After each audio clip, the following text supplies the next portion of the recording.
Joining me now is the best-selling author of groundbreaking books, including The War on the West, The Madness of Crowds, and The Strange Death of Europe. Douglas Murray, it's the Strange Death of Europe I want to speak to you about. But first, I need your take on what we saw today outside the New York courtroom where Donald Trump's trial is being conducted. We had Robert De Niro make an appearance with this important message. I don't mean to scare you. No, wait, maybe I do mean to scare you.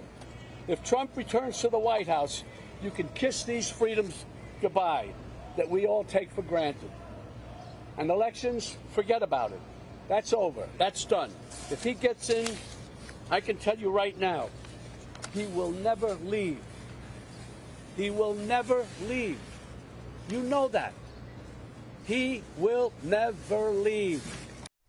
There you have it. Elections, democracy, it's all over if Trump wins. It got even worse than that, Douglas. I'll be featuring some of the lunacy later in the program. But what did you make of that, and will it have any impact on the voting public? The only impact that Robert De Niro and other celebrities have when they do this kind of thing is to encourage more voters to silently vote for Trump. First of all, I mean, what is somebody like De Niro thinking of? Who does he think he is? What does he think his role is in society?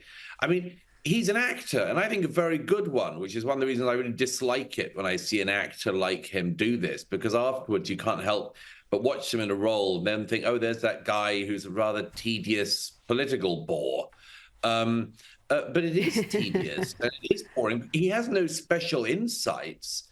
And so why is he standing in front of a bank of microphones offering his insights about Trump? I've always thought that this celebrity, endorsement, celebrity commenting thing backfires on the people that they support. I think most ordinary Americans, like most ordinary Australians and Brits, we don't really like to be talked at by, mega celebrities who imagine they've got insights they just don't have. You're so right. I preferred it when they just threatened to leave the country if someone got elected, and yes, they never actually follow through with that either. Now, your good friend and courageous women's rights activist Ayaan Hirsi Ali was on the Trigonometry podcast this week, and she noted that within 3 decades, she's seen Europe start to resemble the Islamist country she fled. Many neighborhoods resemble where I left. And that just happened within 3 decades. And so you can see when I talk about transformation that it doesn't take that long. And so there were really some very serious scholars. They were all telling us back in the day that if this demographic developments continue and we don't do anything about assimilation, there is going to be this flip in 2040, 2050. That's not too far away. It's not too far away, Douglas, which begs the question, is it too late now to stop this flip, this transformation, this strange death of Europe as we know it? I mean, I would say it's extremely difficult to know because predictions are always tough, rough on people.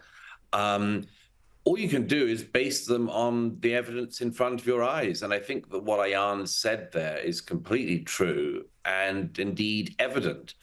It's evident because if a population grows that is effectively in large part unassimilated, or at least has views that the rest of the country finds abhorrent or distasteful, but if that particular demographic grows and grows and grows, of course, they're going to have more and more impact, more and more presence.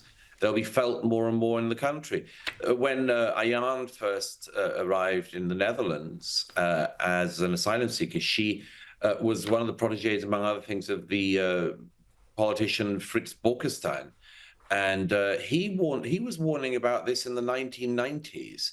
And, others of us warned about it. And not only did governments not listen, they actually made the situation worse. I mean, look at the UK. In the UK, we have a Conservative government about to leave office after 14 years, got into office saying that immigration would become tens of thousands of people a year rather than hundreds of thousands, roughly back to 1990s immigration. And the Conservatives are going to leave office with net migration in the UK at almost 1 million a year.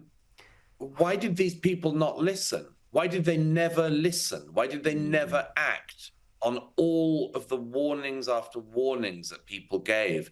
So you ask, is it going to happen? Yes, if we continue like this. And if we continue in this situation where the political class both accelerates immigration massively, totally fails at integration. I mean, good luck with that old idea. And then tells the general public, as they do, that it's all a conspiracy theory that the immigration is happening at this pace. And it's all a great replacement conspiracy theory. So what you see before your eyes is a conspiracy theory. It'll happen if it goes on like that, for sure. And we have so many in the West who have no regard for the West. They don't want to assimilate. They're not called on to assimilate. They have no respect for Western civilization and the values we have. And that was apparent in the streets of London last week as supporters of the Iranian regime clashed with anti-regime protesters.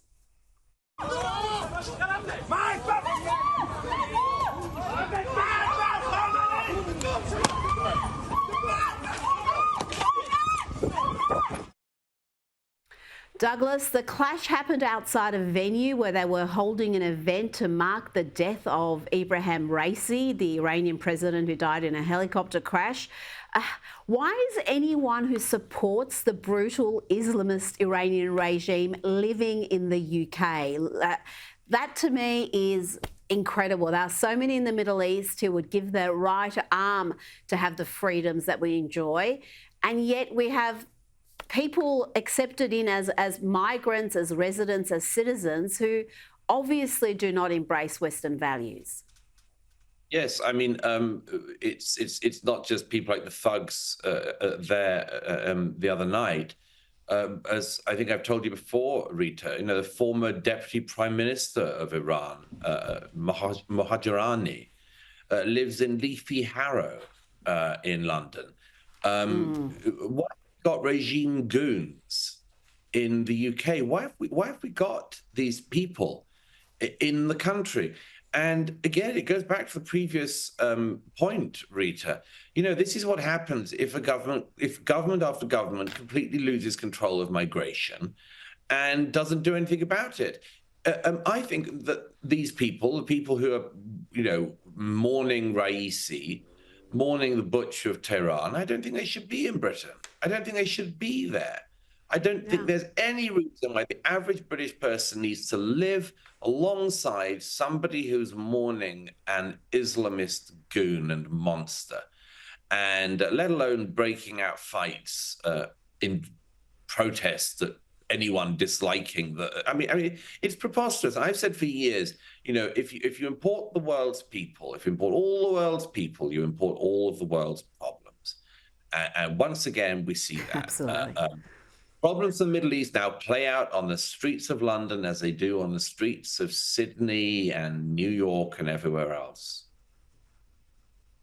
And we saw the regime goons there push a woman to the ground and kick her. So the fact that they feel emboldened to do that in the UK says plenty.